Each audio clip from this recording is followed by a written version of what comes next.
Okay, I agree.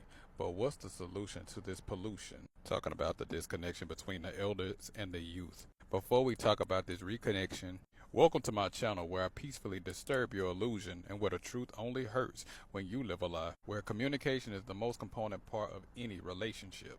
There's a saying, I forgot who said it, but it said it's better to build strong children than broken men. I think that's what the saying is. I hate to say it, not all, but the reality of it is some people are too far gone already. And that doesn't go for everybody. Hell, if Malcolm X was unalived at 25, what would be his story? There's people out here who are actually willing to change if given the direction. But just like the elderly, some of the youth are so set in their ways to the point that all they want to do is destroy now because that's all they have ever been taught is destruction.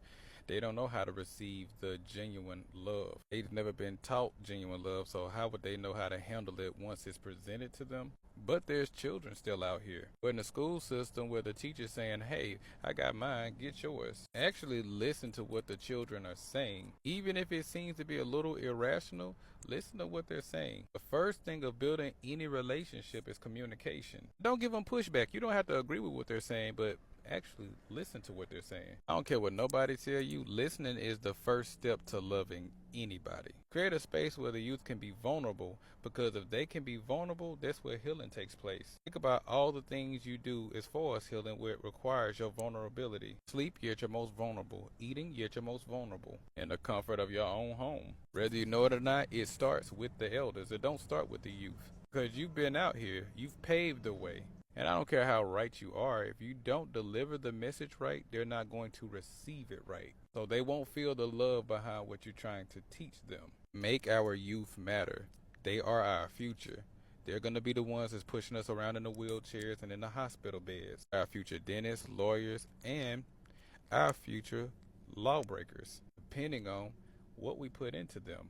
There's a proverb that said if you leave a child in the cold, the fire inside them will burn down the village. So as anybody as an adult is terrorizing the community, we can find some sort of neglect there in some type of way, whether it's mental, spiritual, physical, or financial. And I guess that's where karma comes back in, because it all comes back to you. School teachers, let's actually put work into our children. A child with an A on this test is no smarter than a child with an F. Those two children learn differently. One of those children are hands-on, one of those is comfortable reading out of a packet. But the problem is this one teacher is teaching one way to 26 different students in a classroom. So naturally somebody's going to fail because we all don't learn the same. Because if there was a different teacher with a different way of teaching, your A students might be C students. Children are not dumb. You just got to be able to have a connection with them, and you got to make them want to learn. Every children want knowledge until you make them feel like knowledge is crazy to possess. Teaching them not to question anything, then they get older in life